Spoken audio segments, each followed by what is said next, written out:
Hey, this is Nick from Medium Build, and these are records of my life.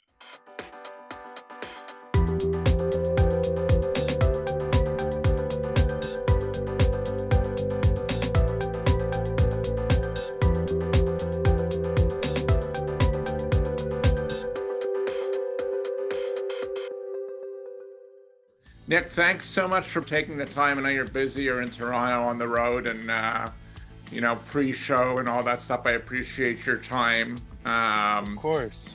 Tell us about your latest record, Country, which dropped recently in the last couple of months. Who collaborated, all that exciting stuff. Yeah. Well, we made it most of it in Nashville. I made it with mainly my best friend Jake. Jake and I kind of met a couple years ago. He's a New York-based producer. We spent a month in Seattle writing and recording, and it was, I don't know, we kind of had to do it 2 or 3 times.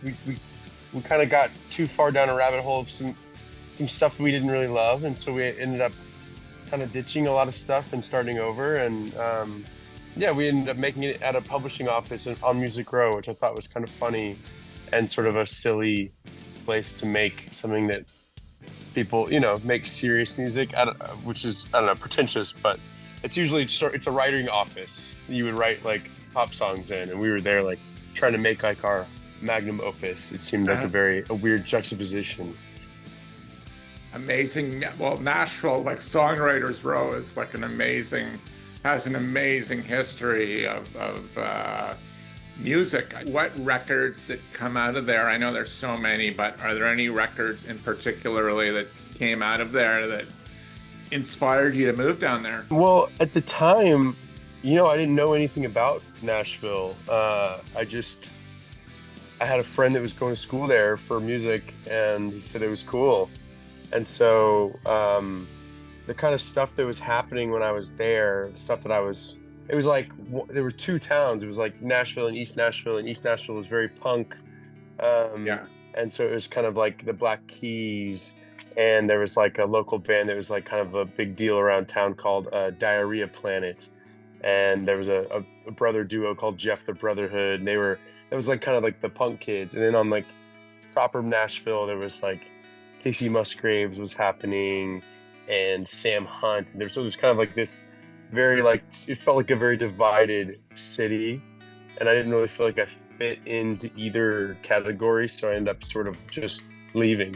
But it was very informative. I like to go further back into Music Row's history and think about, the George Joneses and the Keith Whitleys and the Randy Travises and the Bob McDills that have lived there rather than this sort of major label like commercial stuff of late, which is, I don't know, still pretentious, but I have a lot of love for that street. That's not pretentious. That's many people are inspired and love that music. It's not. I don't think it's pretentious. Yeah. You've had some nice, but your music has reached some a pretty broad audience. But on on your contemporaries, you've got some great. I mean, some admirers of yours, from what I'm reading, Boygenius and Elton John and Zack, Bryan and Lewis Capaldi. Some pretty great artists. This is kind of a 2-part question. Can you give me a couple of records? I grew up on Elton John. I think Goodbye Yellow Brick Road is the one for me. That's the one I listen to over and over and over again. And then like Julien Baker and I met in Nashville going to college together. So that's kind of how we ended up writing a lot of songs, touring together when we were just very young. I love Julien. I think she's an incredible writer. She's definitely had an influence on me. And the other question was Lewis Capaldi. Have you ever had a drink with him? Yeah, we toured together for a month.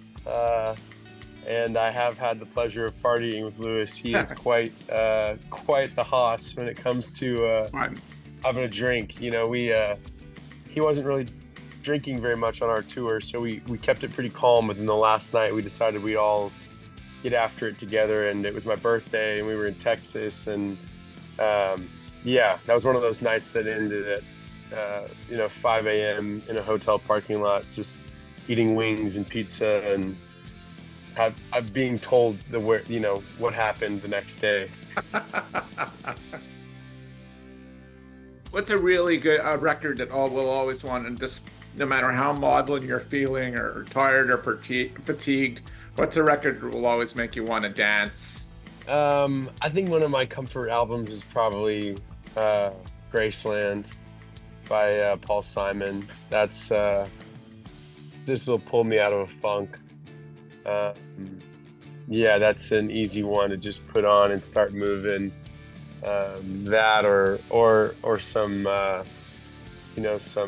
some 90s R&B stuff, like some New Edition, or whatever, like their solo careers, Bobby Brown's solo career, or Johnny Gill, just some kind of light.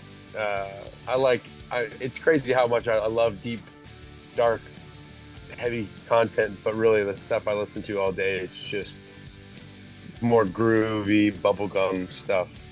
I was reading also that you were talking about chicken wings and pizza before. I read also that you were on a show called Munchies. I don't know, is this correct, or am I correct in this? Yeah. So what's a good record to cook to? I feel like when I'm cooking, I like a bit more sentimental, right? So maybe some R&B, like some more like Chaka Khan, like some moody stuff, or full like Springsteen's Nebraska, like something kind of desolate, or maybe Adrian Linker's new record, the one with Free Treasure on there. I can't remember if that's the name of the record or not, but yeah, I like a little bit of storytelling when I'm cooking. I know I had a band too called Moses. Was it called Moses' Son before when you were first starting? Little Moses. Sorry, Little Moses. Wow, you've done your homework. I have a son named Moses, and I'm starting him a record collection. So what's the first record that I buy for him? I don't know. I guess if I was being selfish, I would get him NSYNC's No Strings Attached and just see how he feels about something so big and corny. That's a good suggestion. He should revisit. Yeah. Nick, thanks so much for being on Records of My Life.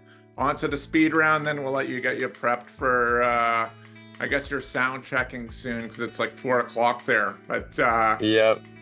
Weed, water, or wine to listen to your favorite record, or write? Weed is it. Weed to write to, weed to listen. Yeah, can leave the water and the wine behind. I'm willing. Coffee with an artist, alive or dead? Prince, probably. Interesting.